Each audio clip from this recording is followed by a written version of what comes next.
He told me last night. He's telling me this week. Process. That's what they do. Yeah. Oh, madam. Please relax. I'll get for you in 24 hours. Hey, Goroma. So you never change? You get passport for someone within 24 hours, Madam Obwa. See, the normal working hours is 9 to 5. Not 24 hours, I'm fat. You guys have made a very big mistake by trusting these people. Now, through digitalization, passport application has been made so easy. Now, you don't need to stress yourself and join any long queue for your passport. All you have to do is to log on to the Ministry of Foreign Affairs website and begin your application. By buying a passport application voucher online. Simple and easy. And very soon, all you need to get your passport will be your Ghana card. What is it true? Obisa. It is possible. Yes, I didn't know this. I feel like this. Come on. Come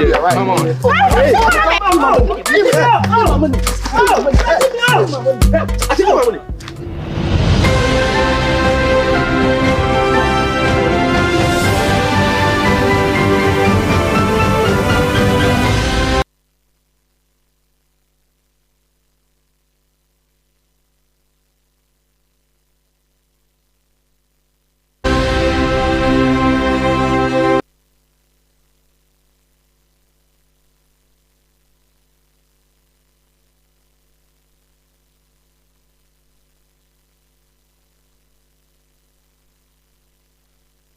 Good afternoon, you're watching ABC News GH. This is ABC News. I am Abna Mante. Coming up in the headlines. The question and worry on the minds of Ghanaians and stakeholders in this Galamsey fight is how the destroyed water bodies and land can be restored. It is in this light that CSIR says it is capable to conduct research and monitor. However, it lacks funding to that effect. We will be speaking to some scientists on this. After useful time and resources into the Emil Short Commission report, what is there to learn as we approach the December 7 polls in the midst of alarming tensions characterizing political campaigns? To come in this bulletin, the struggle for who becomes majority since the 8th Parliament seems not to die out, as the NDC is poised and eager to take charge as majority on Wednesday, 16th October 2024. There's more to this developing story. In business, Moody's has rated Ghana's upgraded long-term local and foreign currency rating to positive.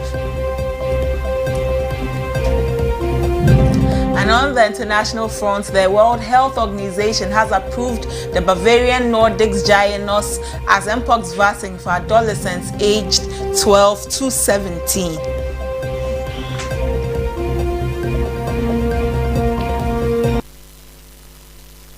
Stay with us. We have details of these and more coming up shortly.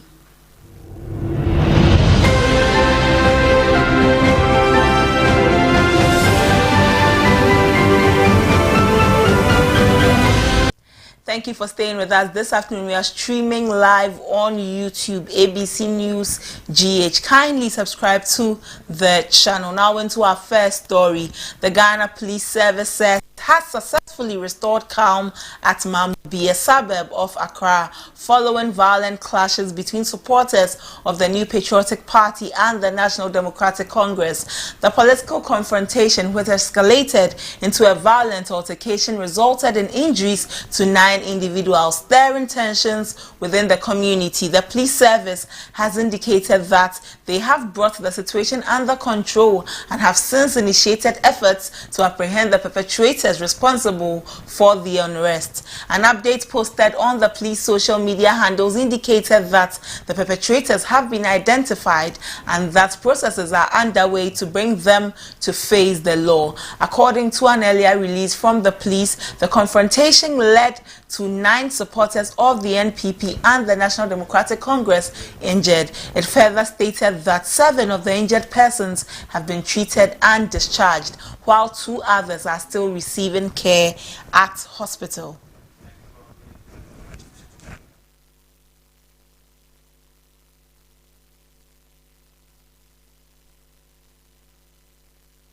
Away from that, governance expert Professor Abafua Jimendua has expressed displeasure on how President Akufo-Addo failed to take action after Justice Emil Short's commission of inquiry, which according to him has emboldened party members to still engage in political violence and vigilantism. Speaking on ABC in the morning, Professor Abafua Jiman described the president's approach as unfortunate, with less action and commitment to curbing political vigilantism, and that no prosecutions can be made within these few days towards elections.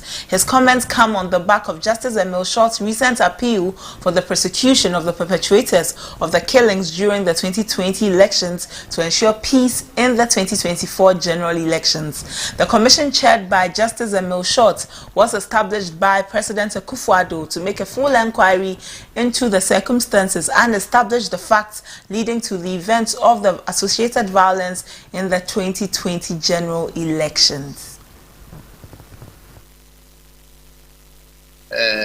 Said in his commentary on the matter, they made a number of recommendations to government, and I believe if at that time the government had embraced those recommendations and have taken action, it could have mitigated the kinds of concerns that especially the opposition party has today, and also have helped in making sure that none of the political parties as well as the security agencies will be negligent in the upcoming elections. But I think with that kind of grudge, a very huge grudge that the NDC have, they are going to the election with all kinds of suspicions, and that in itself could provoke needless conflicts or violence. And we are hoping it doesn't happen. But I think people interested in governance of the country certainly are very worried that the government never took any action. And for these few remaining weeks to go for the election, I'm not sure the justice system is going to be able to organize itself, deal with these cases. It's just unfortunate that our president, who himself is well respected as a lawyer, dealing with the course over the years, didn't get his attorney general to take swift action in demonstrating to the whole country that electoral violence is not tolerated. So I think that is one of the dark spots on this government. Professor Jimandria has also called on political leaders to refrain from engaging in acts that will culminate into violence at polling stations in the December 7 polls. He emphasized the need for political leaders and their members to ensure decorum as the 2024 general elections approach. He said party members must refrain from using triggering words that could lead to chaos during and after the elections. One, is for the political parties to resolve to put up the best behavior, to resolve to educate their members to put up the best behavior when we go to the polling stations on 7th of December. And as part of that, the political parties must also refrain from rhetorics that are seriously not peaceful. You hear some of them making all kinds of threats. Even the party in opposition is already threatening to put people in jail. They're insulting themselves. That leads to that kind of tension. So I think the political parties must adopt a kind of language that is more peaceful than violence as they are doing currently. So I think the decisions by the parties themselves to make a resolution on that is crucial. The second part is the security personnel that will be deployed at these various stations. I know that at times it's tough for them, but look, they are trained. We want to believe they are professionals, especially the police. So once they are deployed, I think their behavior should also reflect their professionalism, and they have to be trained to know the standard of operation procedures at these police stations, so that they do not make the mistake of needlessly provoking any of the parties in the elections. I think if we can treat these two measures, we can apply them well, then I'm sure it will be a way to minimize the possibility of conflict. In our subsequent bulletin, we will be speaking with a constitutional lawyer on the white paper submitted by the Justice Emil Short Commission. Away from that, flag bearer of the National Democratic Congress, John Dramani Mahama, has criticized Vice President Dr. Mahmoud Bawumia and the New Patriotic Party government for neglecting public schools in the country. Speaking to residents of the Dafiama Busi Isa constituency, Mr. Mahama emphasized that nearly 8 years into the NPP's administration, many schools in the Upper West region still lack essential furniture.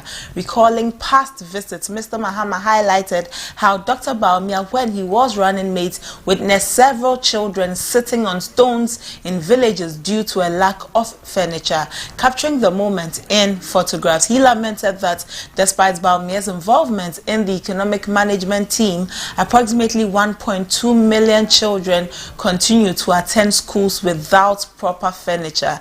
The former president called on the vice president, Dr. Mahmoud Bawumia, to provide the infrastructure as he used to do while in opposition.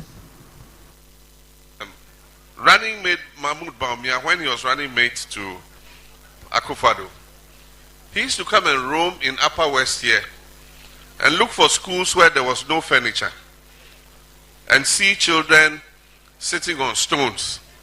And he would take pictures and go and say, I visited this school and they didn't have furniture. NDC has failed to give him furniture. Today, 1.3 million basic school children have no furniture.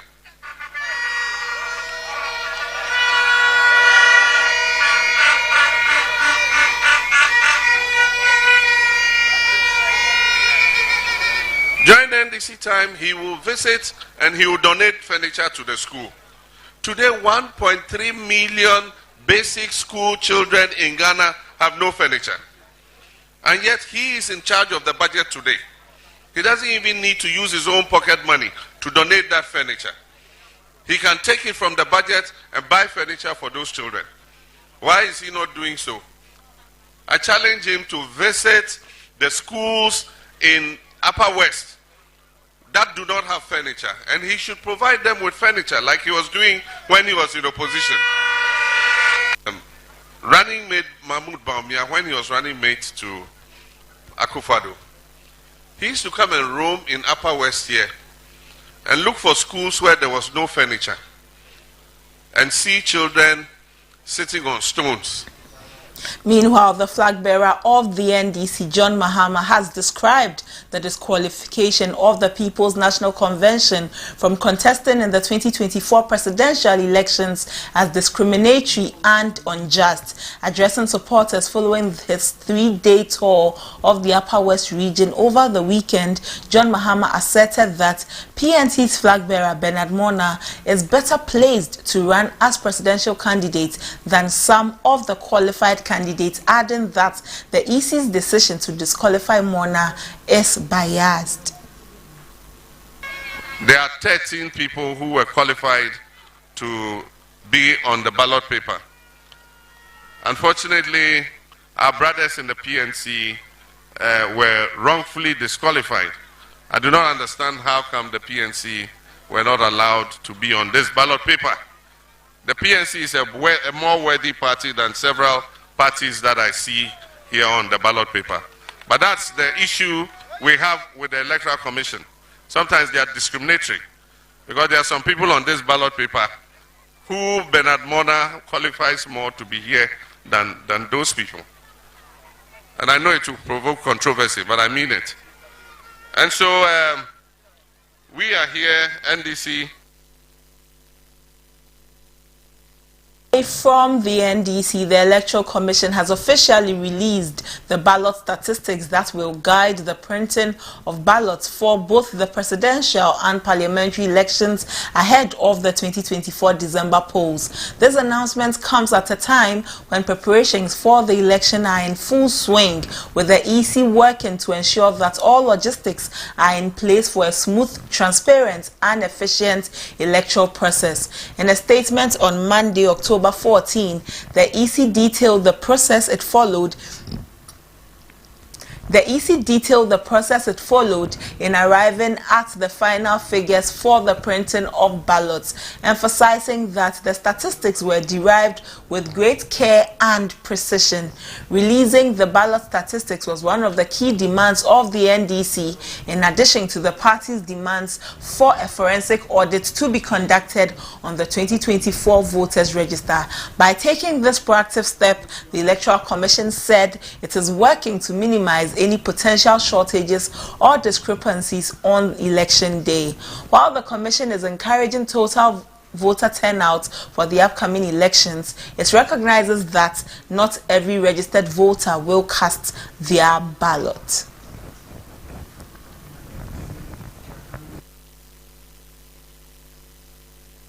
Meanwhile, the Electoral Commission has announced the online re-exhibition of the 2024 Provisional Voter Register from Tuesday, October 15 to Sunday, October 19, 2024. The EC's assurance to re-exhibit the revised Provisional Voter Register online was made during the special IPAC meeting on October 1. This move allows registered voters to verify their details and report any discrepancies to the Commission for correction, addressing concerns raised by the National Democratic Congress. The online re-exhibition aims to facilitate a smoother voting process ahead of the 2024 general elections. In a statement issued on Monday, October 14, the Electoral Commission said the Electoral Commission wishes to announce for the information of the general public, registered voters and all stakeholders that re-exhibition of the Provisional Voters Register will commence on Tuesday, 15th October and end on Saturday, 19th October 2024. From Tuesday, October 15, voters can check their details via short code *711*51# free of charge. Voters can also check their details from the Electoral Commission's website.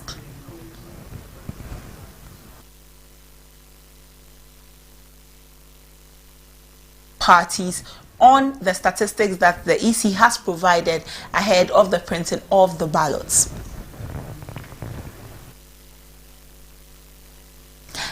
Away from the Electoral Commission and into parliamentary matters, Member of Parliament for Tamale South, Haruna Idrisu, has expressed confidence that the National Democratic Congress will soon shift from a minority to a majority in Parliament. He noted that the current 4th Republican Parliament is heading towards a constitutional test, which will result in this transformation during the next parliamentary session. According to Idrisu, the NDC lawmakers plan to invoke Article 97 of the Constitution during the parliamentary sitting on Tuesday, which will formally establish their majority status. He indicated that this move would be based on the constitutional provisions that govern the disqualification of MPs. The former minority leader and his fellow MPs argue that 4 legislators have filed nominations to run as independent candidates in the 2024 elections and are no longer recognized under the Constitution. On Tuesday, the Parliament of Ghana will reconvene. And when it reconvenes, I am very certain that Parliament and Ghana will go through a major constitutional test. And that constitutional test is that the NDC minority must become the majority from Wednesday next week. I assume, and this must happen if there is constitutional and legal propriety in Ghana, because any nuanced interpretation of Article 97 provides that if a member of Parliament on a political party ticket like MPP defects and fails to be independent, that MP ceases to be member of Parliament. And if an independent member of Parliament, by virtue of the provision of Article 97, subclause G, an independent joins a political party, that independent loses constitutional recognition and does not belong to Parliament.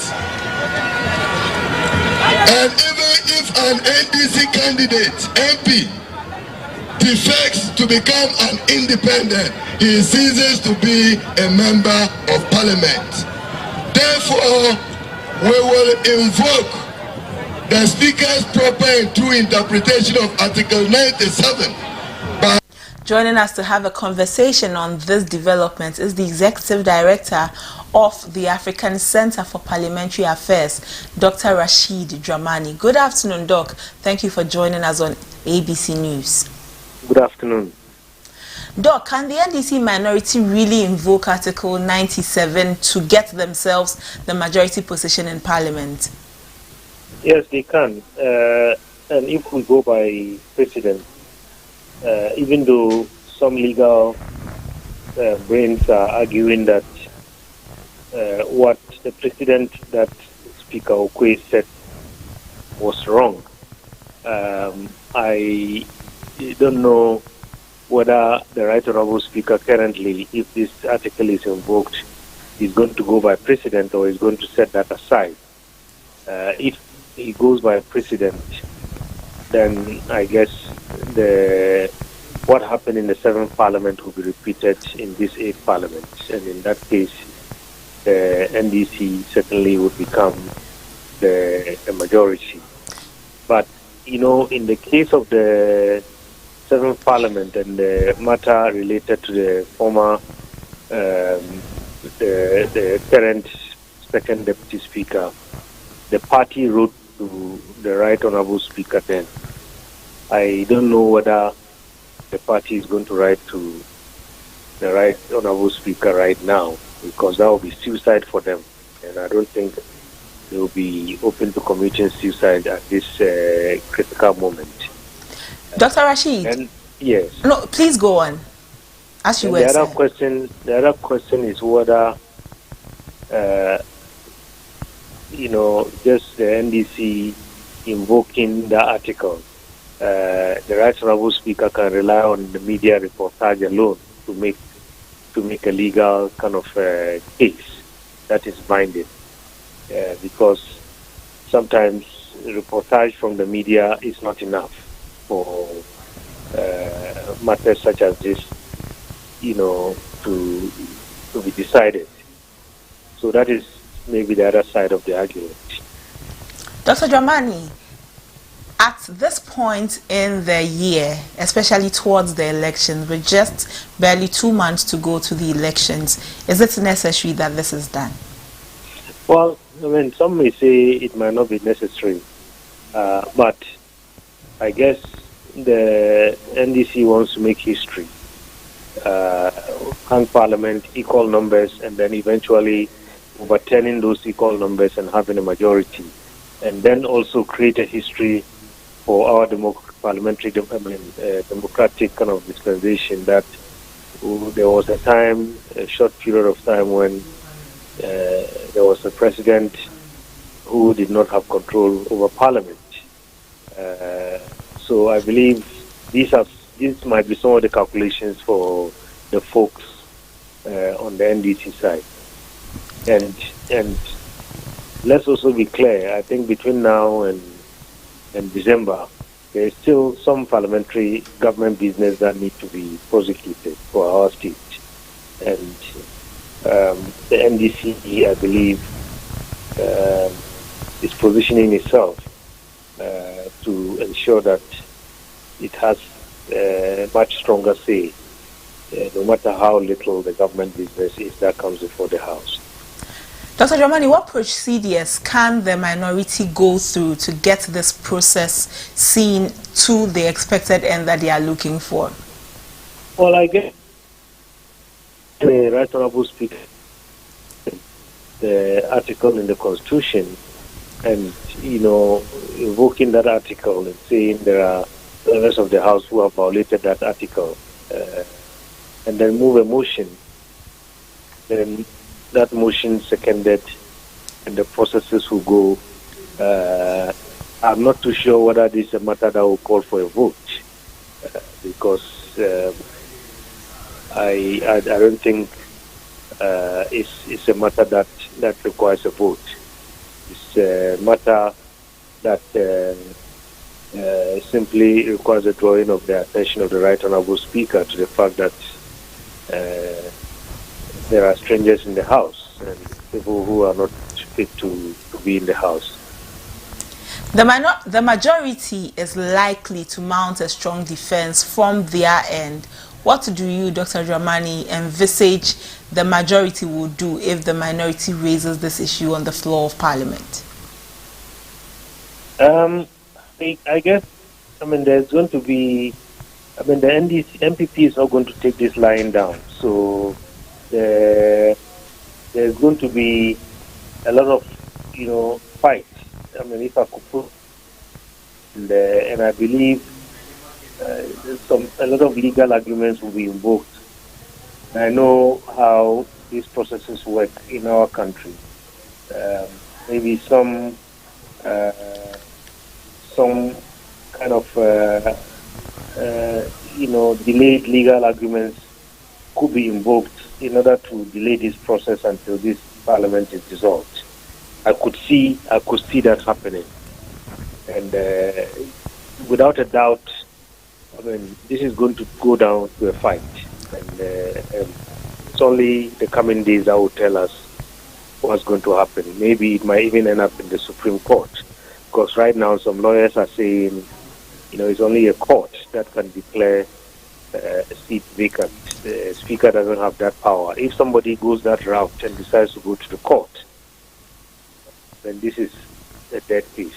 Then this is a dead case. Okay. By the time the processes will complete, elections are over. Okay. Dr. Draman, there is a caveat for the majority in Section 2 of Article 97, where the party can declare that they have formed a coalition with an independent candidate. Do you envisage that happening? Well, I guess right now all options will be on the table. Anything that would prevent the NDC from becoming a majority party, I think, will be pursued. And the NDC would also pursue all kind of options that would let them become majority. We wait to see. We wait to see. Thank you for joining us this afternoon, Dr. Rashid. Thank you very much for having me. Dr. Rashid Dramani is the Executive Director for ASEPA. Let's look at the Article 97 and what it prescribes as the NDC is looking at. The NDC says that they are going to form a majority in Parliament when Parliament reconvenes soon. And like Dr. Rashid says, all options will be on the table for the NPP to also make sure that that doesn't happen. Let's take a look at Article 97 of the 1992 Constitution. The provision says that a member of Parliament shall vacate his seat in Parliament upon a dissolution of Parliament, or if he is elected as Speaker of Parliament, or if he is absent without the permission in writing of the Speaker and is unable to offer a reasonable explanation to the Parliamentary Committee on Privileges from 15 sittings of a meeting of Parliament during any period that Parliament has been summoned to meet and continues to meet. So if he absents or she absents herself from 15 sittings without permission in writing from the Speaker, they will vacate, or they shall vacate their seats. Again, if he is expelled from Parliament after having been found guilty of contempt of Parliament by a committee of Parliament, a member shall vacate his seat if any circumstances arise such that, if he were not a member of Parliament, would cause him to be disqualified or ineligible for election under Article 94 of the Constitution, or if he resigns from office as a member of Parliament by writing under this head addressed to the Speaker. So these are some of the provisions under Article 97 of the Constitution, and the NDC is writing on the back of this to say that at the next sitting of Parliament, the NDC will become a majority. Former Minority Leader Haruna Idrisu says that some of the NPP MPs have now become independent candidates, and this does not make them members of Parliament anymore. Well, we'll be looking at it when they reconvene, see the matters that will arise from there, and see the options that the NPP will also be bringing to the table.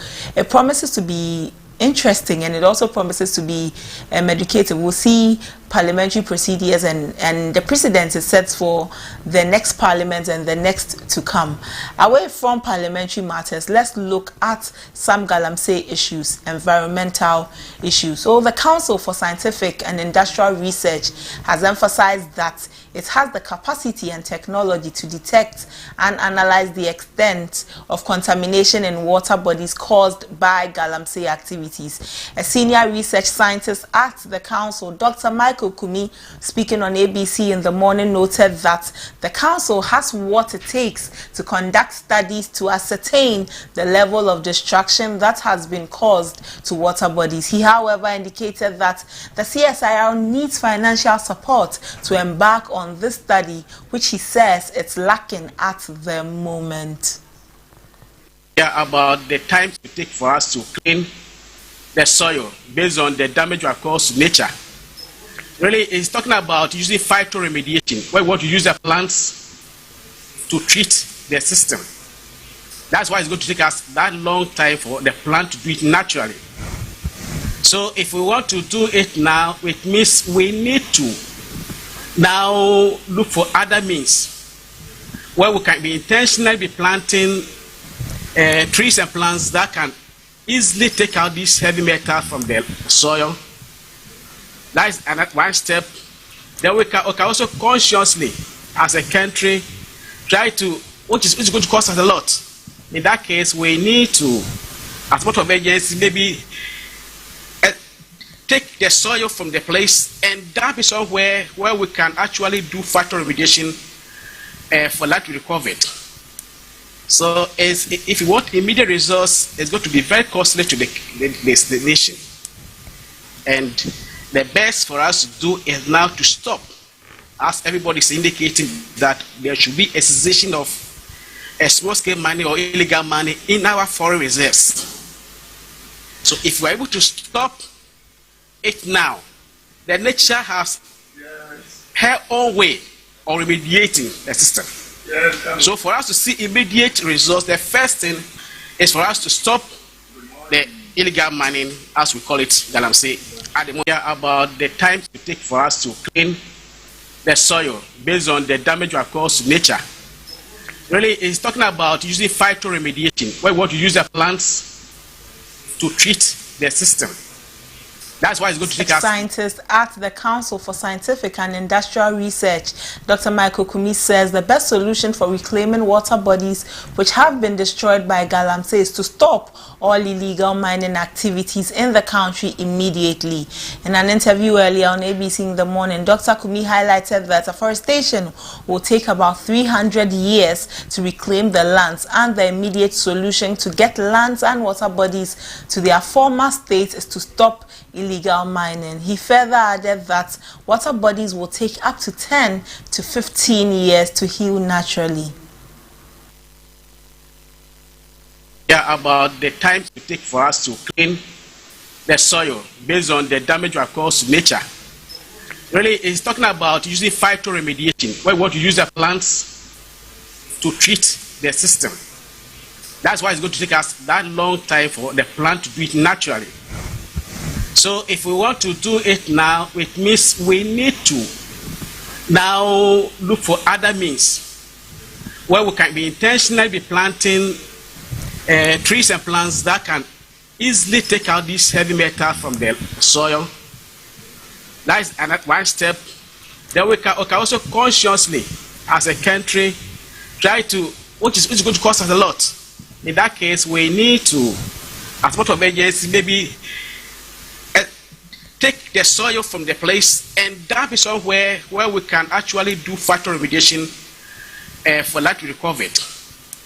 So if you want immediate results, it's going to be very costly to the nation. And the best for us to do is now to stop, as everybody is indicating, that there should be a cessation of small-scale mining or illegal mining in our foreign reserves. So if we're able to stop it now, the nature has her own way of remediating the system.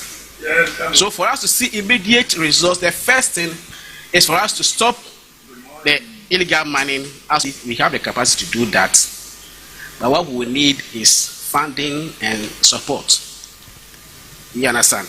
We have the capacity, we have the technology we have the instrument to detect and analyze the extent of contamination, which is within our purview as a mandate that we can do. So CSR we have already started asking for financial support to embark on this kind of monitoring. So this is the state at which, as far as I'm concerned, we have got into. CSR is doing a lot of education as well, and trying to educate people about the extent of the damage.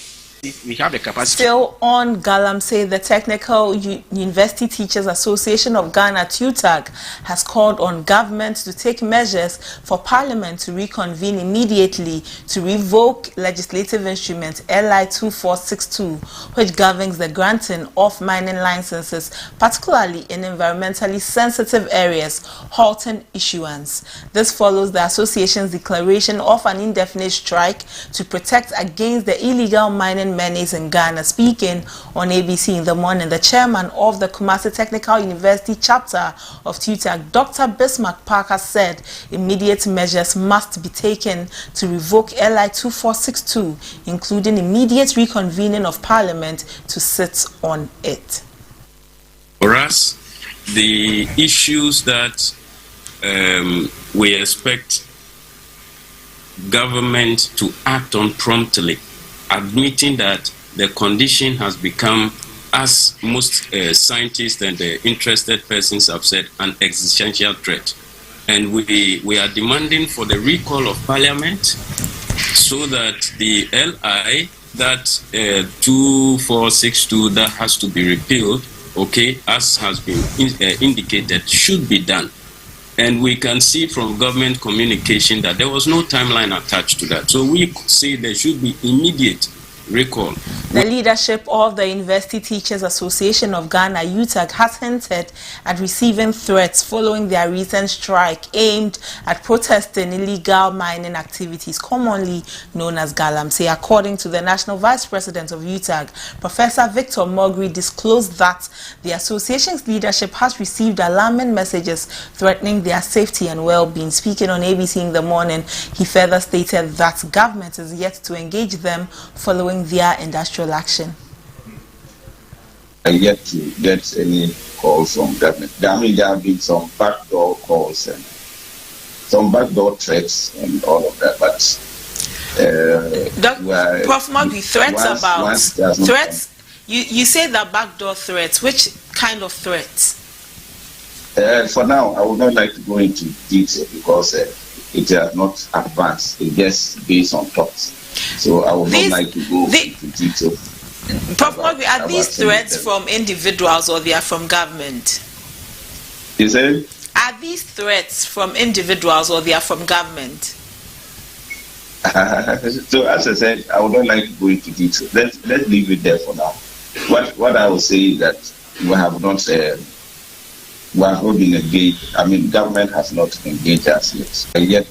Still on the matters of Galamsey, Executive Director of Eco-Conscious Citizens, Awula Sewa, has decried that Ghanaians are not angry enough about the Galamsey menace in the country. She added that it's the silence of Ghanaians that has allowed the situation to get to this stage. Speaking on ABC in the morning, Awula Sewa stressed that all sections of society should join the call for government intervention to stop the Galamsey menace. She stated that illegal mining has to stop in the country with immediate effect. They are playing a crucial role and they should continue. Mind you, this conversation started a long time ago. Civil society organizations, eco-conscious citizens, the media coalition against Galamsey, we've been talking for a very, very long time that we face an existential threat. There was the documentary Poisoned for Gold, and I kept on saying that Ghanaians are just not angry enough. Some people are selfish to think, oh, it's in some areas, it doesn't affect me.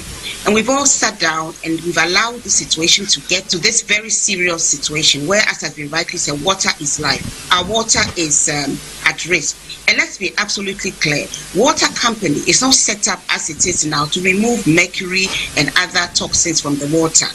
So if we think that because the water is clear, we are okay, we should think again.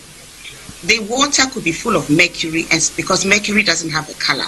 So I am annoyed in the sense that we've been drumming this for a very, very long time. There have been documentaries, Poison for Gold, and people were just taking the whole matter not at all seriously until there was going to be the festival in Cape Coast, and people then saw the gravity of the situation. Those who have joined the strike, it's very, very good, and all sections of society should join in, because we are all being poisoned. It's not only a section of Ghanaians that are being poisoned. We are all being poisoned. The food chain has been compromised. Our water is compromised. And there are also national security concerns, because some of the illegal miners are armed. They are playing a crucial role, and they should continue. Mind you, this conversation started a long time ago. Civil society organizations, eco-conscious citizens, the Media Coalition Against Galamsey, we've been talking for a very, very long time that we face an existential threat. There was the documentary Poison for Gold, and I kept on saying that Ghanaians are just not angry enough. Some people are selfish to think, oh, it's in some areas, it doesn't affect me. And we've all sat down and we've allowed the situation to get to this very serious situation. Meanwhile, the executive director of Eco-Conscious Citizens, Awula Sewa, has mentioned that the country faces an existential threat and there's no time to waste on taking action. She called for the revoke of LI 2462, saying that all that government needs to do is to ensure that Ghanaians are not poisoned. Time. We have been given clear demands that should be implemented. A state of emergency. Go to all the forest reserves and water bodies, clear all miners and clear all mining equipment. Revoke LI 2462.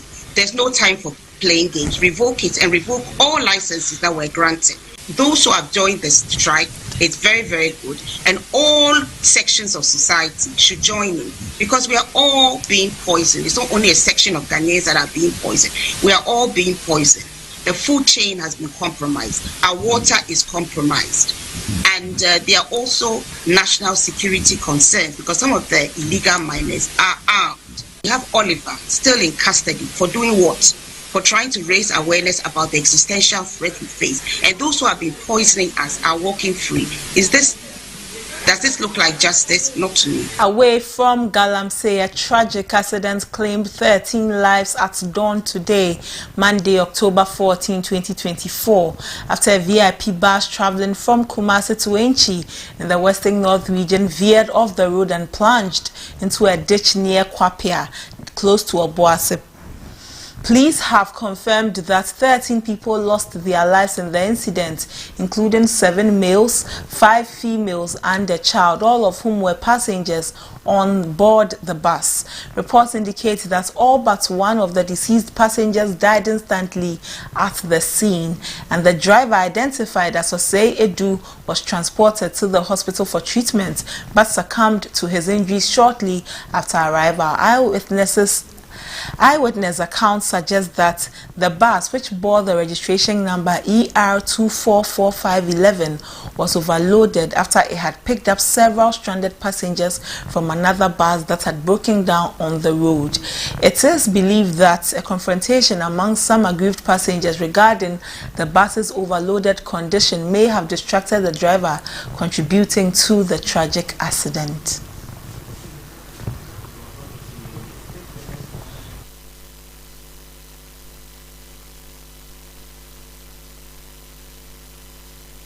The National Road Safety Authority has visited the scene of the gory East Legon accident that got 4 people dead, leaving 2 others injured, to commence an investigation into the accident.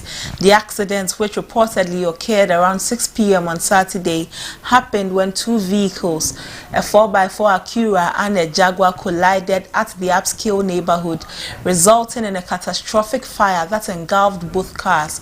Eyewitnesses described the scene as gory, with flames engulfing the wreckage and terrified screams echoing through the evening. The victims were trapped inside the burning vehicles and unable to escape. Despite valiant efforts by emergency responders, the inferno proved too intense and 2 occupants succumbed to their injuries. The accident is believed to have been caused by reckless driving, with eyewitnesses reporting that one vehicle was traveling at high speed before colliding with the car ahead of it.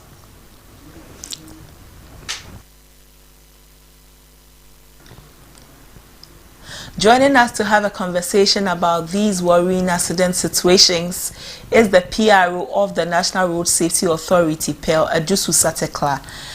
Good afternoon, Pearl. Thank you for joining us this afternoon. Pearl, in visiting the Gory accident site at East Legon, what did the authority pick up from the accident? Thank you very much for the opportunity. Greetings goes to all panelists at your studio, your listeners, viewers, and all Ghanaians.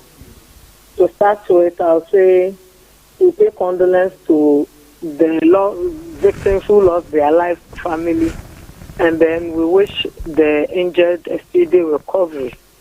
It has been a sad weekend in Ghana this week as far as road safety is concerned because of the gory things that were captured and we've seen this weekend. We pray that something like this should hold on entirely.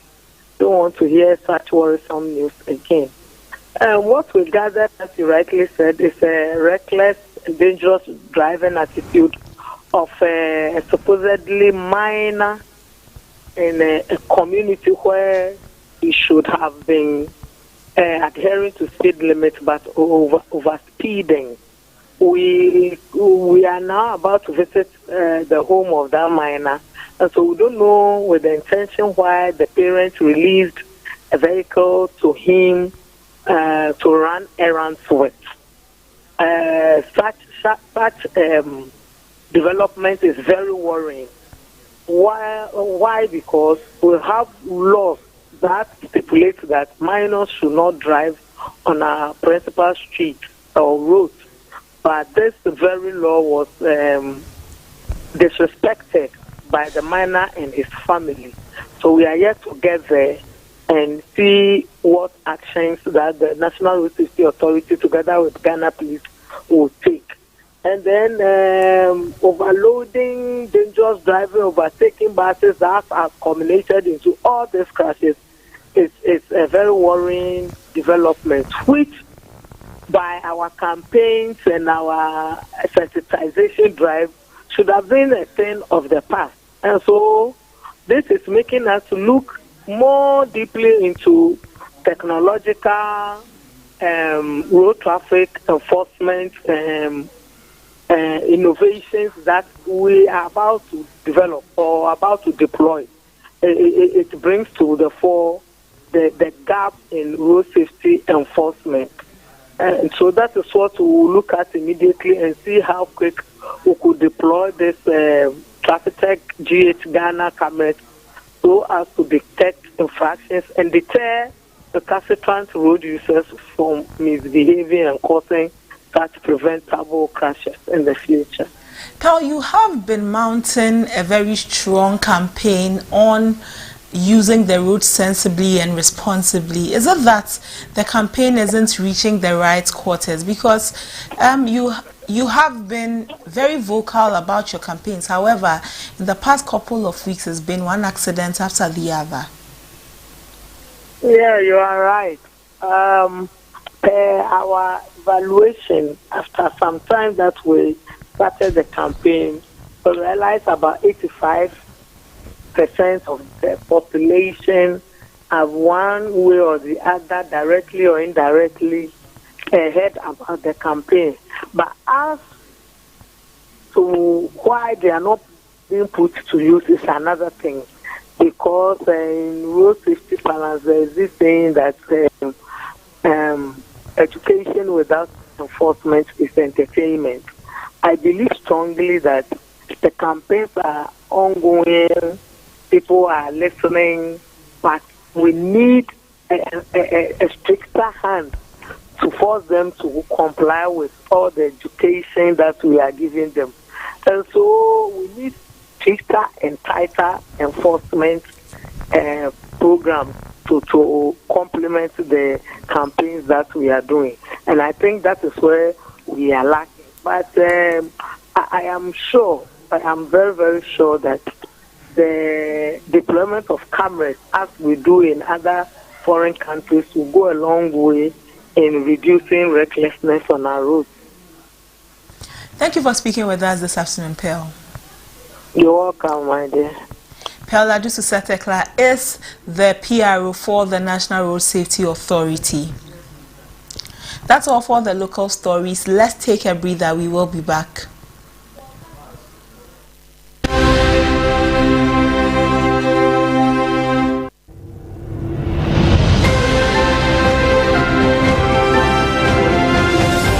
All be lie. Thank you, boss. See you next week. Yo, where is my passport? Where is my passport? Yo, man, I want to waba. What is that, Maba? And then Give me my passport. Relax. You made me pay for express for 24 hours, and yet it's not in. You told me that you are telling me this. What's going on? Hello. This man here has taken my money. That within 24 hours, he'll do my passport for me. Oh, see, that's the same thing applies to me. He told me last night. He's telling me this week. Process. That's what they do. Yeah. Oh, madam. Please relax. I'll get for you in 24 hours. Hey, Goroma. So you never change? You get passport for someone within 24 hours, Madam Obwa. See, the normal working hours is 9 to 5. Not 24 hours, I'm fat. You guys have made a very big mistake by trusting these people. Now, through digitalization, passport application has been made so easy. Now, you don't need to stress yourself and join any long queue for your passport. All you have to do is to log on to the Ministry of Foreign Affairs website and begin your application. By buying a passport application voucher online. Simple and easy. And very soon, all you need to get your passport will be your Ghana card. What is it true? Obisa. It is possible. You yourself, I didn't know this. I feel this. Come on. Come on.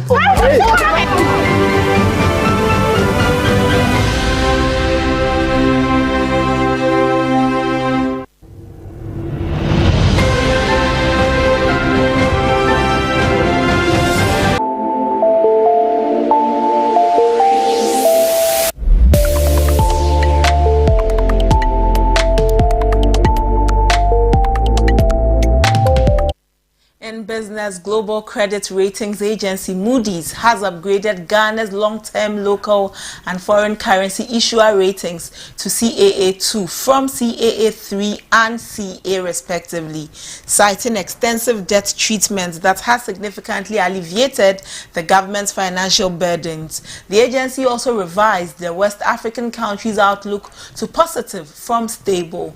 The positive outlook reflects the potential for liquidity risk to ease amid ongoing fiscal consolidation efforts supported by an IMF program, Moody's said in a statement. The country statistics agency said in September that Ghana's economy grew by 6.9% in the second quarter of 2024, the fastest in 5 years. Moody's also said it expects the country's debt to keep decreasing, though at a slow pace, as the government resumes paying interest and principal on all its debt.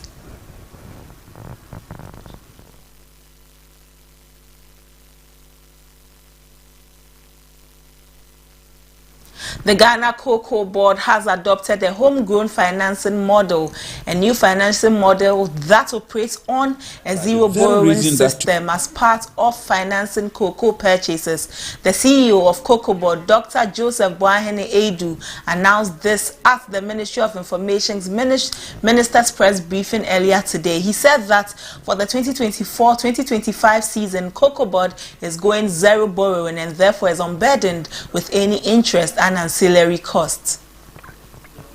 By the very reason that took Cocoa Board to overseas borrowing, that is cost of borrowing, which has consistently been increasing and now gone above 8%.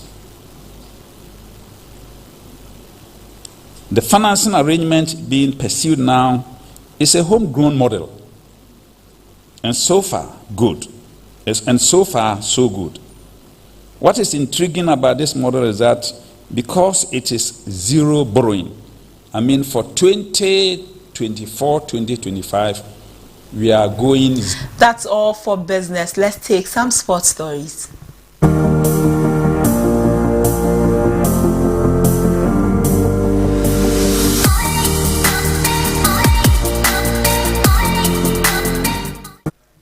Nigeria has boycotted their AFCON qualifying match against Libya, citing inhumane treatment after being detained for over 12 hours at an abandoned Libyan airport.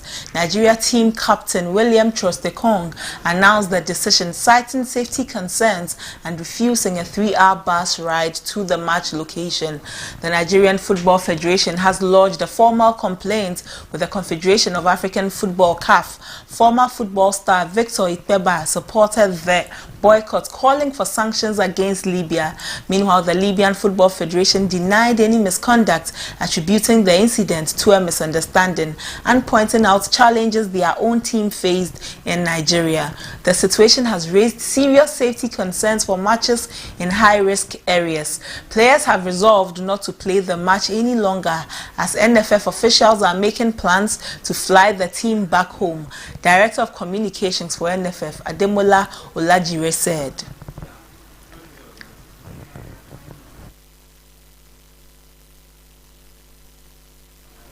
That's all for sports. Up next is international news.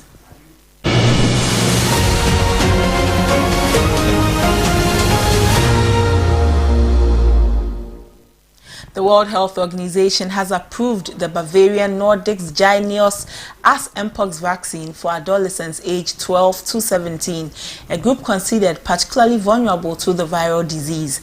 The approval was granted on October 8, following growing concerns over the spread of a new mpox variant from the Democratic Republic of Congo to neighboring countries. The European Union had also approved the Jynneos vaccine for adolescents in September. Meanwhile, Bavarian Nordic is preparing a clinical trial to assess the vaccine safety in children aged 2 to 12, with support from the Coalition for Epidemic Preparedness Innovations.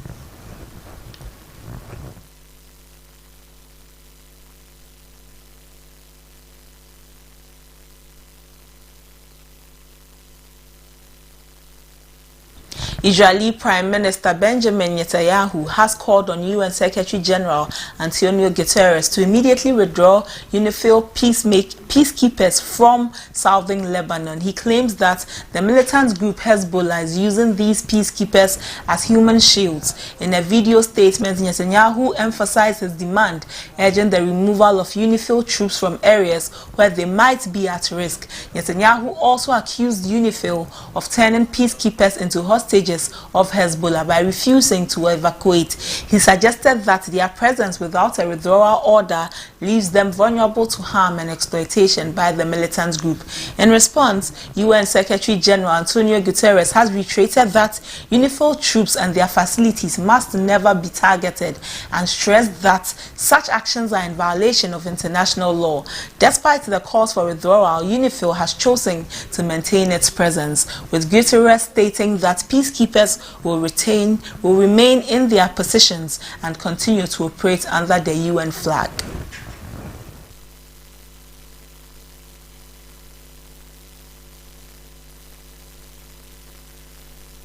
Meanwhile, the Chief of Defence of the Irish Defence Forces, Lieutenant General Sean Clancy, has strongly condemned Israel's strike against UN peacekeepers in Lebanon, labeling it as an egregious violation that cannot be tolerated.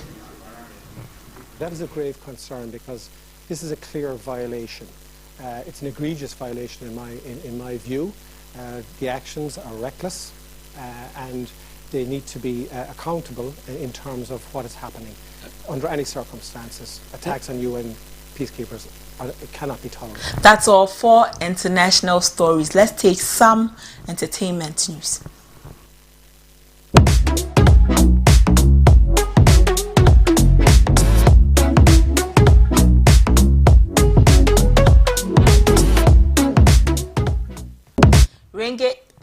Reggae dancehall artist Stonebwoy and hip-hop artist Blacko delivered a powerful message at the 2024 edition of Tidal Rave held on Saturday, October 12 at the La Palm Beach Hotel in Accra. Stonebwoy captivated the audience with a powerful set, but the highlight came when he performed his patriotic song, Greedy Man. The track, which addresses the pressing issues of illegal mining or galamsey in Ghana, served as a strong message to the nation's leaders, emphasizing that these harmful activities must come to an end for the sake of the country's future.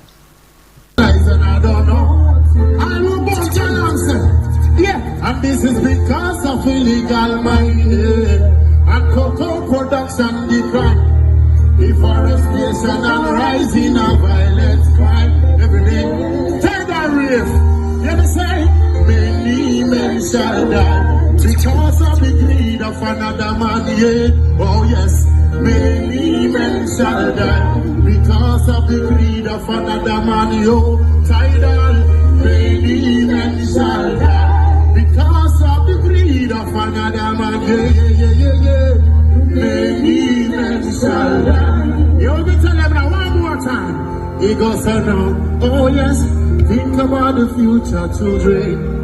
What kind of legacy you leaving for them? Selling and destroying generational wealth, and the people are suffering. That's all for entertainment, and on that note we end the news this afternoon. For more news, visit our website www.abcnewsgh.com. I am Abna Manti. Enjoy the rest of your afternoon.